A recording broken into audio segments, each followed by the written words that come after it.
सितंबर 2016 में आधी रात का वक्त था। तब तमाम लोग अपने अपने अपार्टमेंट में सो रहे थे। तभी उनकी आंख एक जोर के झटके से खुल गई। बिल्डिंग के अंदर मौजूद लोगों को दीवारों में से अजीब आवाज़ें आने लगी और टॉप फ्लोर के एक कॉर्नर अपार्टमेंट के खिड़कियों के शीशे भी अपने आप ही टूट गए थे। गाइज, आज आप इस वीडियो में 5 ऐसे कंस्ट्रक्शन प्रोजेक्ट के बारे में जानेंगे जिनका या तो कोई मकसद ही नहीं था या फिर उन्होंने ऐसे ही गलतियां की गई जिससे लोगों को बहुत भारी नुकसान उठाना पड़ा। तो आइए जानते हैं। Number 5, the millennium tower. ये बात है 2016 की, जब सैन फ्रांसिस्को की इस बिल्डिंग में एक ऐसा घटना हुआ जो सारे न्यूज़ चैनल की हेडलाइन बनने में कामयाब हो गया था। 2009 में कंप्लीट होने वाली ये बिल्डिंग 605 फीट लंबी और सैन फ्रांसिस्को की सबसे ऊंची रेजिडेंशियल है जो द मिलेनियम टावर के नाम से जानी जाती है। वैसे तो इस बिल्डिंग की कंस्ट्रक्शन बहुत ही आसानी से हो गई थी, लेकिन इसको बनाने वाली कंस्ट्रक्शन वालों को क्या पता कि आने वाले सालों में वो किस मुसीबत में फंसने जा रहे हैं। सितंबर 2016 में आधी रात का वक्त था। तब तमाम लोग अपने अपने अपार्टमेंट में सो रहे थे। तभी उनकी आंख एक जोर की झटके से खुली। बिल्डिंग अंदर से मौजूद लोगों को दीवारों में से अजीब अजीब आवाज़ें आने लगी और टॉप फ्लोर के एक कॉर्नर की खिड़कियों के शीशे भी अपने आप टूट गए थे। पहले तो किसी को भी समझ में नहीं आ रहा था कि आखिर ये हुआ क्या है, लेकिन सुबह होते ही जब हकीकत से पर्दा उठा तो सबके होश ही उड़ गए थे। ये नोटिस किया गया कि मिलेनियम टावर एक तरफ से ज़मीन में 16 इंच तक धंस गया है, जिसकी वजह से पूरी बिल्डिंग ही टिल्ट हो चुकी थी। एक खबर पूरे अमेरिका में आग की तरफ फैल गई और तुरंत इस बिल्डिंग को खाली करवाया गया। जिन लोगों ने यहाँ अपार्टमेंट खरीदे थे उन्होंने उस कंस्ट्रक्शन फर्म के खिलाफ केस खोल दिए जिन्होंने 7 साल पहले बिल्डिंग को बनवाया था। जब इन्वेस्टिगेशन हुई तो ये मालूम हुआ कि बिल्डिंग की फाउंडेशन ज़मीन के नीचे मौजूद पत्थरों पर नहीं बल्कि सिर्फ रेत में बनाई गई थी और वक्त के साथ साथ रेत बिल्डिंग के लोड को बर्दाश्त न कर सकी और तभी एक खौफनाक घटना हुआ था। 2020 में कोर्ट के ऑर्डर पर कंस्ट्रक्शन कंपनी ने बिल्डिंग की फाउंडेशन को मजबूत करने का काम स्टार्ट कर दिया।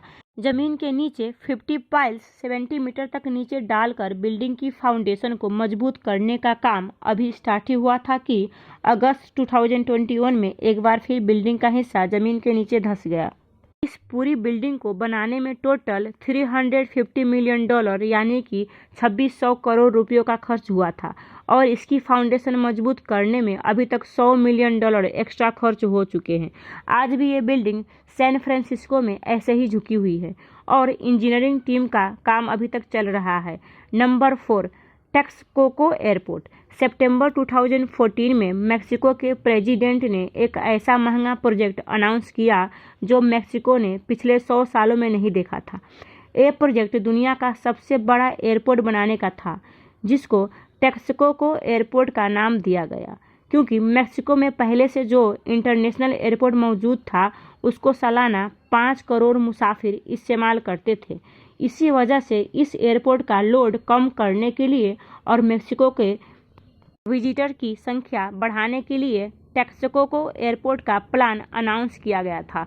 ये एयरपोर्ट इतना बड़ा था कि इसका पहला फेज 2020 में लॉन्च होना था और इसका आखिरी फेज 2065 में कंप्लीट होना था। यानी जब 2065 में ये एयरपोर्ट पूरी तरह से कंप्लीट होता तो ये इसमें 6 रनवे होते और ये सालाना 12.5 करोड़ मुसाफिरों को आसानी से हैंडल करने की काबिलियत रखता। इस पूरे प्रोजेक्ट में $13 बिलियन यानी कि 95,000 करोड़ रुपये का खर्च होना था। मेक्सिको को ये प्रोजेक्ट कंप्लीट करने के लिए बैंक से लोन लेने पड़े। जाहिर सी बात है उन लोन पर इंटरेस्ट भी देना था। कंस्ट्रक्शन का काम तो स्टार्ट कर दिया गया, लेकिन 4 सालों के बाद यानी 2018 में मेक्सिको का नया प्रेसिडेंट सिलेक्ट हो गया और इसने आते ही साथ टेक्सकोको एयरपोर्ट की कंस्ट्रक्शन का काम रुकवा दिया। प्रेसिडेंट का कहना था कि इस एयरपोर्ट में बहुत ज़्यादा करप्शन हुई है, जबकि मेक्सिको को इतने बड़े एयरपोर्ट की ज़रूरत भी नहीं है। ना सिर्फ इतना बल्कि ये भी नोटिस किया गया कि जिस जगह पर टेक्सकोको एयरपोर्ट बनाया जा रहा है वो ज़मीन भी अनस्टेबल है और आहिस्ता आहिस्ता उस ज़मीन का पानी बहता जा रहा था। जिस वक्त एयरपोर्ट की कंस्ट्रक्शन का काम रोका गया तब ये 30% कंप्लीट हो चुका था और नए प्रेसिडेंट के इस फैसले से मेक्सिको को $16 बिलियन यानी कि 1,20,000 करोड़ रुपयों का नुकसान उठाना पड़ा। आज भी टेक्साको एयरपोर्ट की ये अधूरी साइट ऐसे ही बेकार पड़ी हुई है। Number 3, Tacoma Narrows suspension bridge. America के शहर टाकोमा से किटसैप पेनिनसुला तक जाने के लिए 1940 में 5,400 फुट लंबा ये ब्रिज बनाया गया था। इस प्रकार के ब्रिज नॉर्मली स्टील वायर्स के सपोर्ट के लटक रहे होते हैं, इसी वजह से इनको सस्पेंशन ब्रिज भी कहा जाता है। ये ब्रिज, जिसको टाकोमा नैरोज सस्पेंशन ब्रिज का नाम दिया गया था, ये दुनिया का तीसरा लंबा ब्रिज था। जब इसकी कंस्ट्रक्शन हो रही थी तो वर्कर्स ने नोटिस किया कि ये ब्रिज तेज हवाओं के दौरान ऊपर नीचे हो रहा है, जो कि एक बहुत खौफनाक आलम थी। इंजीनियर्स ने इसकी मूवमेंट को रोकने के लिए इसमें कई चेंजेस की, जिसमें ब्रिज पर हाइड्रोलिक बफर्स को इंस्टॉल किया गया। 1 जुलाई 1940 को ये ब्रिज ऑफिशियली पब्लिक के लिए खोल दिया गया, लेकिन लोग इस ब्रिज को इस्तेमाल करने से घबराते थे क्योंकि तेज हवा में ये ब्रिज अभी भी झूलता रहता था। लॉन्च के 4 ही महीनों के बाद एक दिन तेज हवा में ये ब्रिज बहुत खौफनाक तरीके से ब्रिज झूलने लगा और आखिरकार वही हुआ जिसका डर था सबको। ब्रिज टूटकर पानी में जा गिरा, लेकिन इस हादसे में कोई जान माल का नुकसान नहीं हुई। इस हादसे के दौरान 10 सालों के बाद इसी जगह पर ये ब्रिज दोबारा बनाया गया, लेकिन इस बार उन गलतियों को नहीं दोहराया गया जो पिछली बार की गई थी। 1950 में टाकोमा नैरोज सस्पेंशन ब्रिज का नया वर्जन लॉन्च कर दिया गया, जो आज तक बिल्कुल स्टेबल खड़ा हुआ है। इस नए ब्रिज को बनाने में $790 मिलियन यानी कि तकरीबन 6,000 करोड़ रुपए दोबारा से खर्च किए गए। Number 2, Liang star city. China के शहर कुनमिंग में 19 बिल्डिंग्स की एक ऐसी सोसाइटी बनाने का प्लान किया गया जिसमें अपार्टमेंट्स और ऑफिसेस शामिल थे। ये सोसाइटी को लियांग स्टार सिटी का नाम दिया गया। 19 टावर्स के स्ट्रक्चर तो खड़े हो गए, लेकिन अब कंपनी के पास इन बिल्डिंग्स को अंदर से कंप्लीट करने के पैसे नहीं बचे थे, इसीलिए सिर्फ 4 टावर्स को ही अंदर से बनाया गया और बाकी 15 टावर्स कई सालों तक ऐसे ही पड़े रहे। 9 सालों के बाद ये मालूम पड़ा कि बारिश का पानी इन 15 टावर्स की बेसमेंट में जमा हो चुका है और उसने इन बिल्डिंग की फाउंडेशन को इतना नुकसान पहुंचा दिया है कि अब ना तो ये रिपेयर हो सकती है और ना ही इसको ऐसा ही छोड़ा जा सकता है। इसीलिए करोड़ों रुपए खर्च करके बनाए जाने वाले इन 15 टावर्स को गिराने का प्लान किया गया। 2021 में 4 टन एक्सप्लोसिव का इस्तेमाल करके इन बिल्डिंग्स को एक ही झटके में गिरा दिया गया। सालों की मेहनत लगाकर जिन टावर्स को बनाया गया था, सिर्फ 45 सेकेंड में ही वो मिट्टी का ढेर बन गए। Number 1, Auroville spillway. कैलिफोर्निया में मौजूद ओरोविल डैम तकरीबन 50 साल पहले बनाया गया था।